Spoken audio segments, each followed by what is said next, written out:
Practical sampling methods and data collection. The increase in awareness of the use of qualitative techniques has resulted in an expansion in the number of research companies that specialize in providing this type of research to a wide range of industries. Under this are techniques, such as nominal group technique, NGT, involves gathering a group of experts together with a moderator, the Delphi method, similar to NGT but experts are not brought together as a group, and projective techniques, originally borrowed from clinical psychology, whereby, rather than asking direct question, these techniques ask the respondent to interpret a situation or the actions of other etc. Quantitative techniques.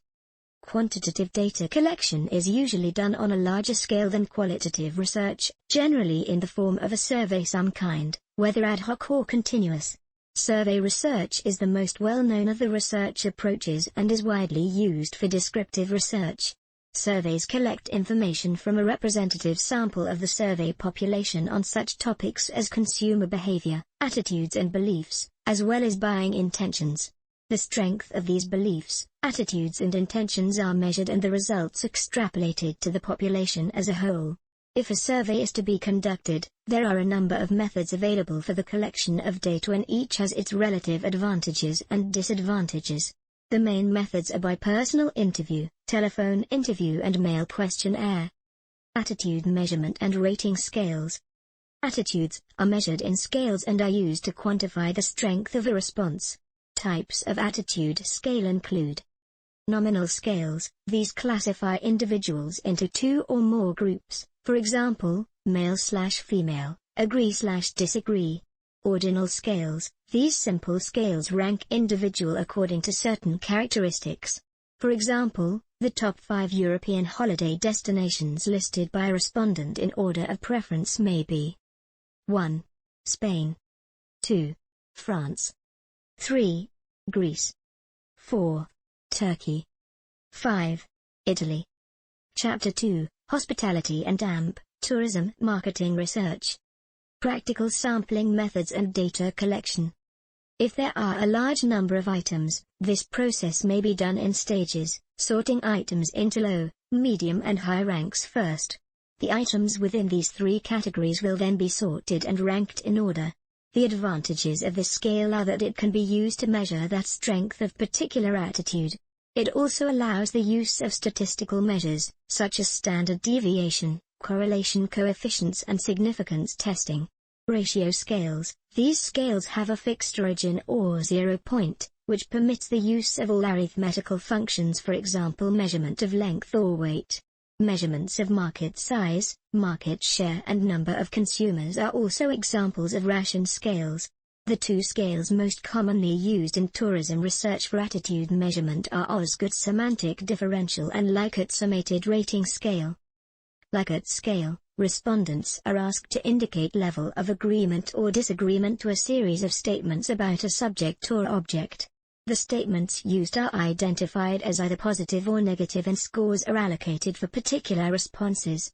The list of possible responses is usually, strongly agree, don't know/neutral, disagree, and strongly disagree etc. The Likert scale is not an interval scale, so it is not possible to infer that strongly agree is twice as strong an attitude as agree. The scores achieved by individual respondents are only relative to those achieved by other respondents. Likert scales are popular as they are easy to construct and give reliable information about the degree of respondents' feelings. The Semantic Differential Scale, a series of bipolar, opposite, adjectives or descriptive phrases are presented to the respondent at opposite ends of a 5 or 7-point scale.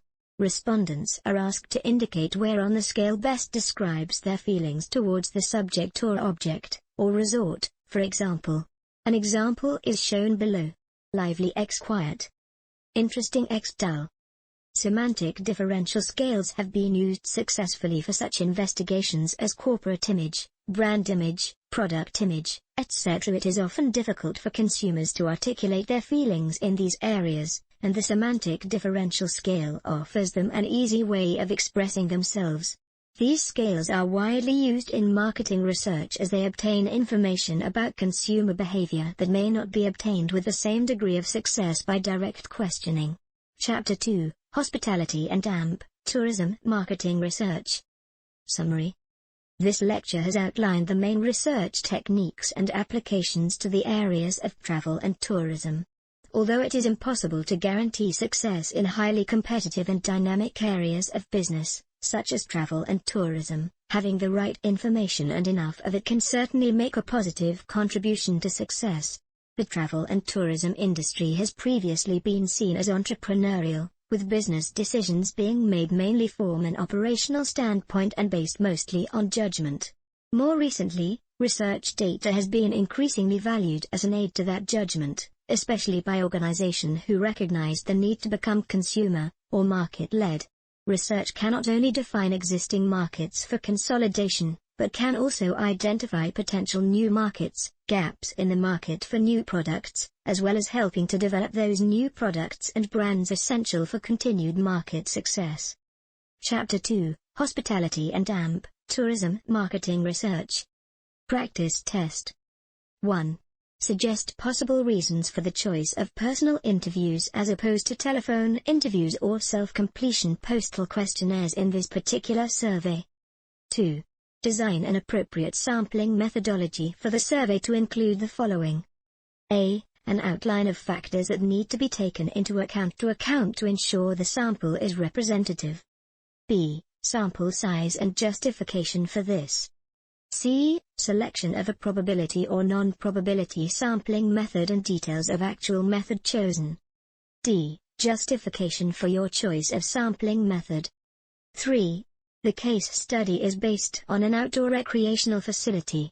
How might the methodology vary for a survey of visitor to A. An indoor tourist attraction? B. A heritage town?